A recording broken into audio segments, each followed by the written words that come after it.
La France a un très sérieux problème de laxisme judiciaire. C'est quelque chose qui empoisonne notre société et quel plus éclatant symbole de cela que 2 affaires récentes dont je vais vous parler tout de suite avant d'aller sur quelque chose de beaucoup plus large parce que des déclinaisons de ce mal français, on en a malheureusement des dizaines et des dizaines chaque semaine. On va commencer par s'intéresser à ce qui s'était passé à Mougins. Un gendarme avait été tué, vous vous souvenez forcément de cette affaire.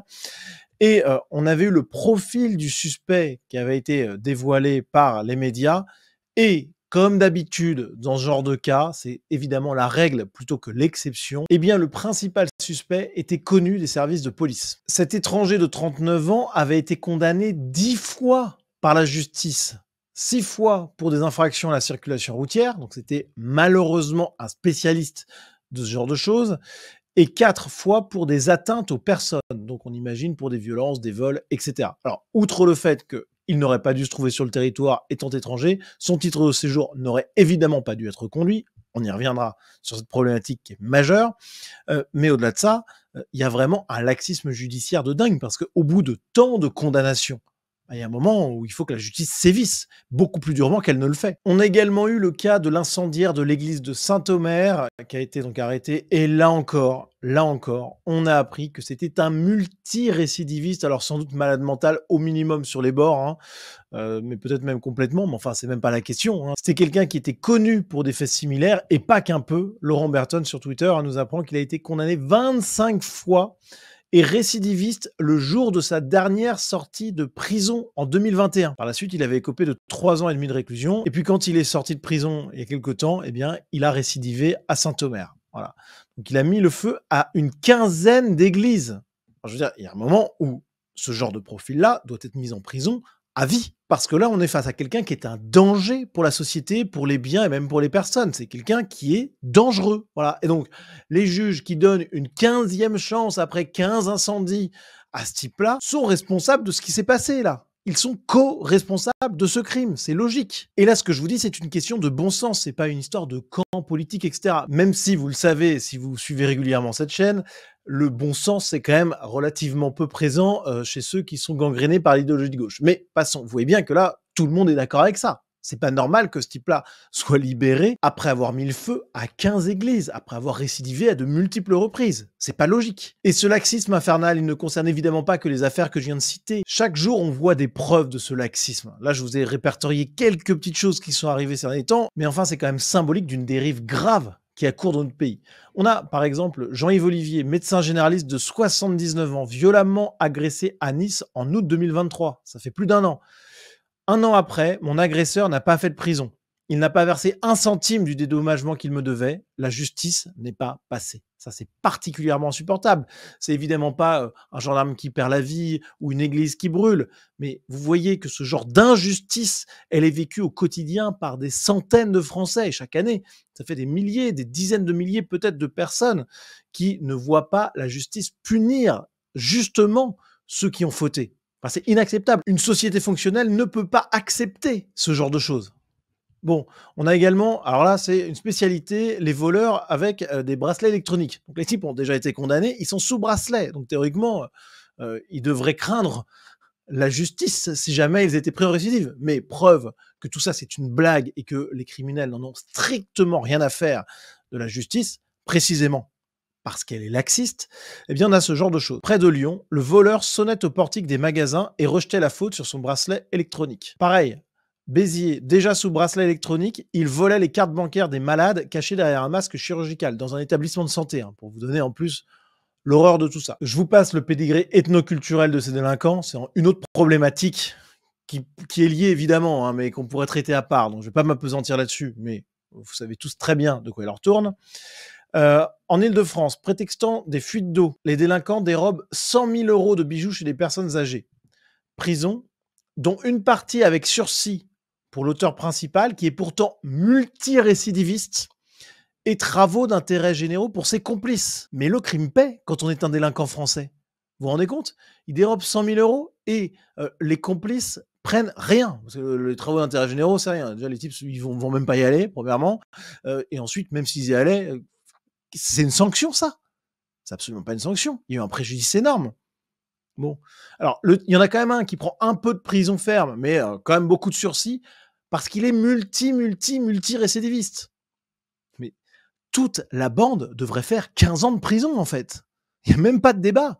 Et le multirécidiviste, c'est 40 ans. Je veux dire, un pays normal, c'est comme ça que ça fonctionne. Vous allez aux États-Unis, ça se finit de cette manière-là. Et c'est normal, et personne va s'en plaindre. Et dans les pays d'origine de tous ces gens, c'est encore pire. Bon, donc il y a un moment, la France, c'est une anomalie. Autre cas où l'on voit que le laxisme judiciaire est un danger pour notre société, à Ponto Combo, une femme poignardée et grièvement blessée par son ex-compagnon. Alors, qui est l'ex-compagnon? Vous l'aurez deviné, évidemment. Il s'agit d'un homme de 40 ans, de nationalité algérienne, déjà connu des services de police, et 5 mentions au traitement des antécédents judiciaires. Pourquoi ce type-là était-il en liberté? Pourquoi un juge ne l'a pas condamné? Pourquoi, lui qui a priori est algérien, pourquoi est-il encore en France? Un Français qui commettrait des délits, des crimes en Algérie serait expulsé. Et ça serait parfaitement normal, personne ne viendrait s'en plaindre. Les Algériens ont raison de faire ça. Et 99% des pays du monde le font. Si vous êtes aux États-Unis, au Canada, que vous commettez un crime ou un délit, que vous êtes étranger, vous êtes expulsé. Voilà, c'est normal, c'est le bon sens. Et là, on touche vraiment à un des nœuds du problème. Alors, il y a déjà le laxisme fou, avec des peines dérisoires, quand il y en a qui sont prononcées, hein, déjà. Les peines de prison qui n'arrivent quasiment jamais. Pour aller en prison en France, faut y aller. Hein. Donc, il y a ce problème-là, qui est abominable pour la société. Mais en plus de ça, on a le laxisme judiciaire quant à l'expulsion des étrangers. Regardez ça, par exemple. À Quimper, le migrant ne tolère pas qu'une femme refuse ses avances dans un bar, il la frappe. Classique, pas de problème. Des gens civilisés, comme vous et moi, mieux que ça. Ils sont plus français que vous et moi, d'ailleurs. Hein. Ce sont des pépites, des richesses venues enrichir notre pays. Bon, et ce Tunisien, évidemment, il n'en était pas à son coup d'essai. Il avait déjà évité la prison pour une agression sexuelle auparavant. Et bien là, il a encore une nouvelle fois évité cet emprisonnement, magie de la France. Voilà. Il est sous bracelet électronique, donc il est soulagé. Bah oui, tu m'étonnes, puisque sous bracelet électronique, il pourra continuer à commettre des petits larcins s'il le souhaite. C'est une spécialité française. Bon, dans un pays normal, ce type-là est foutu dehors. Voilà, sans autre forme de procès. Autre affaire encore plus sordide, à Clermont-Ferrand, une jeune femme de 18 ans violée alors qu'elle rentrait de soirée. Un migrant soudanais bénéficiant du statut de réfugié politique. Merci à tous ceux qui ont décidé de lui accorder cet asile politique. Hein. Qui sont les gens qui ont fait ça? Qui sont les juges qui ont décidé? Qui est le préfet qui a signé le bout de papier là? Ils sont responsables aussi. Ils sont responsables du viol de cette jeune fille. Évidemment. Bon, est-ce qu'on peut avoir les noms? Ce serait quand même une bonne chose, non? Bon, et là, le truc qui est dingue, c'est qu'on est en France, évidemment, remis en liberté sous contrôle judiciaire en attendant le procès. Bah oui, parce qu'il y a zéro risque, évidemment, que ce type-là, il s'en aille. Un citoyen bien inséré, pas de problème. Non, mais dans quel monde vivent ces juges? Là encore, s'il y a récidive de ce type-là, parce qu'il n'a plus rien à perdre, ou alors s'il s'en va et qu'il ne se présente jamais à son procès, et que la victime, non contente d'être violée, elle est en plus victime d'un déni de justice. Enfin, qui est responsable de ça? C'est tout simplement inacceptable. Inacceptable, on s'en fout qu'il y ait la surpopulation carcérale. Vous foutez dans un trou en attendant le procès. On continue dans l'abject avec, à Caen, récemment sorti de prison, le migrant clandestin sous obligation de quitter le territoire français, violente encore son ex-compagne. La raison, elle est en jupe sur une photo. Bon. Il prend 2 ans ferme. Alors là, on va dire, bon, justice à peu près correcte. Non. Non. C'est pas parce qu'il y a du ferme qu'on doit se satisfaire de ça. Il est en récidive, il violente sa compagne, il est sous OQTF, il devrait plus être là. C'est pas 2 ans ferme. C'est 15 ans ferme. Voilà. Et à la fin de la peine de prison, une fois qu'il a purgé sa peine, parce qu'il faut qu'on soit sûr qu'il purge sa peine pour réparer symboliquement ses torts auprès de la société, on le renvoie chez lui. Parce que là, il a eu 2 ans ferme et une interdiction du territoire français non définitive. Mais on est un pays de clowns ou quoi? Le laxisme gauchiste transforme la France en paillasson. C'est inacceptable. On continue notre tour de France du laxisme et de l'horreur en allant à Tours où Abdullah, migrant somalien, s'est présenté à l'audience. Alors c'est incroyable, hein, l'article note. Abdullah, 52 ans, s'exprime d'une manière particulièrement véhémente aux grandes dames de l'interprète présente à ses côtés. Donc particulièrement véhémente en langage journalistique de la Nouvelle République. Ça veut dire qu'il est dans un état de rage qui, à lui seul, devrait lui valoir une condamnation. Bon. Ce n'est pas la première fois que le quinquagénaire comparaît devant le tribunal judiciaire de Tours. Tiens, ouais. Étonnant, ça. Étonnant. Il avait été condamné à 6 mois, le 27 mars 2024, 6 mois de prison ferme pour des faits d'agression sexuelle. Et à titre de peine complémentaire, il avait interdiction de paraître en Indre-et-Loire pendant 1 an. Un impératif qui ne l'a pas respecté. Ah bah oui, bah, tu m'étonnes. Il est resté à Tours afin d'obtenir le renouvellement de sa carte de séjour. Ah bah tiens, bah, on paraît combien qu'elle a été renouvelée, sa carte de séjour? Évidemment qu'elle a été renouvelée. On est en France, les amis. C'est open bar, en fait, ce pays. Le vice-procureur relève le rapport épidermique. C'est joliment dit, hein. Franchement, ces euphémismes gauchistes, c'est quand même assez savoureux. Donc le rapport épidermique du prévenu avec la justice et les femmes, tout comme son caractère extrêmement psychorigide et querelleur. Autant d'éléments d'inquiétude qui le poussent, le procureur, à requérir 8 mois de prison ferme. Non, qu'est-ce que c'est que ça? C'est pas une peine, ça. Bon, ainsi que la révocation totale d'un précédent sursis de 8 mois. Donc c'est 8 plus 8, 16 mois. Ok, mais c'est pas suffisant. Ce type-là doit prendre 5 ans de prison ferme et dehors. Alors là, on a l'avocat qui arrive. Cela ne justifie pas 16 mois de prison, s'oppose maître Modesty Corde, qui demande au tribunal une certaine forme de clémence. Une demande entendue par les magistrats qui condamnent Abdullah à 2 mois de prison ferme avec maintien en détention. 2 mois de prison ferme. Mais c'est magique, la France. C'est magique, tout est permis. Voilà. Le type présente un profil extrêmement dangereux pour la société. Il ne respecte pas la justice, puisqu'il reste sur le territoire qui est censé lui être interdit, mais 2 mois de prison ferme seulement. Voilà, la clémence du tribunal. Et alors là, le pire, c'est sans doute à Dunkerque, un étranger en situation irrégulière qui n'était pas présent au tribunal pour sa 14e condamnation. 14 condamnations. Hein. Bon. Étranger, situation régulière, 14 condamnations. Il n'était pas présent au tribunal. Pourquoi? Parce qu'il avait un rendez-vous à la préfecture pour sa régularisation. Voilà, c'est exceptionnel. Alors l'histoire ne dit pas s'il a obtenu cette régularisation, mais c'est même pas le sujet. Tout ce qu'on vient de voir là nous montre à quel point le laxisme judiciaire qui gangrène le pays est un désastre. Un désastre non seulement pour la société en tant que telle, mais également pour les individus qui vivent dans leur chair ces injustices à répétition. Voilà, c'est pas possible que des Français, honnêtes citoyens, qui payent bien leurs impôts, il n'y a pas de souci, se fassent avoir par la justice comme ça. C'est pas entendable un tel dysfonctionnement dans une société. Alors pourquoi il y a un tel dysfonctionnement? Là, il faut parler de la responsabilité de l'idéologie de gauche. La vision gauchiste des choses, c'est de voir la justice comme avant tout un instrument de réinsertion du criminel, du délinquant. Déjà parce que le délinquant, le criminel, c'est toujours une victime de la société, parce que s'il a agi comme ça, c'est forcément la faute des autres. Bon, vous voyez déjà qu'il y a une logique enfantine derrière. Mais surtout, l'idée, c'est que tout le monde est sauvable et qu'il faut mettre cet impératif de réinsertion au centre de la logique judiciaire. Donc, pour les gauchistes, la justice, c'est avant tout la réinsertion, puis ensuite, peut-être, possiblement, la punition. Voilà la manière dont les gauchistes envisagent la justice, tandis que la vision normale des choses, le bon sens, celle d'une société civilisée qui fonctionne, c'est de voir la justice comme un instrument de punition, en premier lieu, de réparation d'un tort causé à des individus et à la société. C'est ça le rôle premier d'une peine, que ce soit une amende ou un emprisonnement. C'est de punir. Ensuite, il y a un autre objectif que la justice doit suivre dans une société de bon sens, c'est celui de la dissuasion. Les peines doivent faire peur, doivent effrayer les potentiels voleurs, les potentiels délinquants, les potentiels criminels. Alors évidemment, il y aura toujours des coups de sang, des gens qui voleront, etc. Ok, mais il faut quand même réduire autant que possible l'attrait des pratiques délictuelles, criminelles, etc. Un voleur, s'il sait qu'il risque énormément en commettant un larcin, bon bah forcément, il va y réfléchir à 2 fois. Et si la peine est vraiment très forte, il ne va pas commettre ce délit-là, parce qu'il fait un calcul risque-avantage. C'est classique. Bon, donc il y a énormément de crimes et de délits qui pourraient être évités de cette manière-là.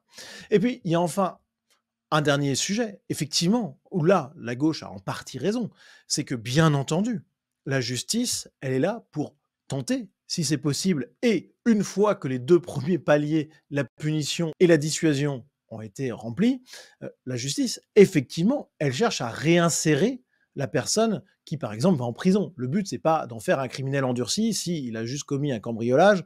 Bon, faut pas que la prison le transforme en mafieux. Ok, mais ça arrive après. Mais sauf que, évidemment, à gauche, on inverse totalement les choses. Et donc, eux, ils mettent cet impératif-là en premier. Mais du coup, la justice ne peut pas être juste, puisqu'elle se concentre sur le criminel plutôt que sur la victime. Pour aller plus loin sur le sujet, j'ai fait 2 émissions dédiées à cette question, une vidéo et puis une émission où je reçois Pierre-Marie Sèvres de l'Observatoire pour la justice. Je vous mets les liens en description, je vous encourage à les regarder, c'est vraiment super intéressant, mais c'est vraiment le nœud du problème. Alors je vais pas vous laisser sans vous proposer quelque chose de concret, je vais vous montrer ce qu'il faudrait faire. Premièrement, il faudrait s'inspirer de ce que fait la Pologne. La Pologne, qu'est-ce qui s'est passé récemment? Il y a un étranger qui s'est mis à déféquer dans un lac devant des familles, ce qui a provoqué un tollé public, premièrement, et ensuite, ce migrant sénégalais, déjà connu des services, a été expulsé par les autorités. Voilà comment ça se gère, un cas comme ça. Là, il n'y a pas de laxisme judiciaire. Et en plus, les étrangers, hop, alors il était déjà connu, donc il y a peut-être eu déjà un petit peu de laxisme dans un premier temps, mais bon, à la limite, pourquoi pas, mais deuxième avertissement, c'est dehors. Mais c'est comme ça que ça fonctionne dans un pays normal. Donc il faut qu'on fasse comme ça en France également. Voilà. Et je pense que tout le monde serait d'accord avec ça parce que c'est inacceptable de voir le laxisme judiciaire qu'on est en train de vivre. Deuxième mesure absolument nécessaire, c'est la construction de prisons. Ça doit être un des grands chantiers promis par les candidats à la prochaine présidentielle. C'est pas mal en plus parce que ça permet de soutenir le secteur de la construction. Donc voilà, c'est très bien, ça fera des emplois, du boulot, c'est excellent. Et surtout, des places de prison, c'est absolument nécessaire parce que même si les juges voulaient en finir avec le laxisme. Et il y en a certains qui ne doivent plus en pouvoir de ce laxisme gauchiste, hein, c'est certain. Mais les prisons sont effectivement surpeuplées. Donc il y a un moment où il y a une problématique de place, une problématique physique. Donc ok, mais ça c'est une donnée qu'on connaît, c'est pas nouveau. Bon bah, il faut construire des prisons, tout simplement. J'ai pas l'impression d'être un génie quand je dis ça, ça me paraît logique. C'est que du bon sens en fait cette vidéo. Mais pourquoi c'est pas le cas? Pourquoi Macron là, il a pas mis ça en place? C'est vraiment ce que doit promettre et faire le prochain président de la République. Impossible de continuer sur la voie qu'on a pris, ça c'est clair et net.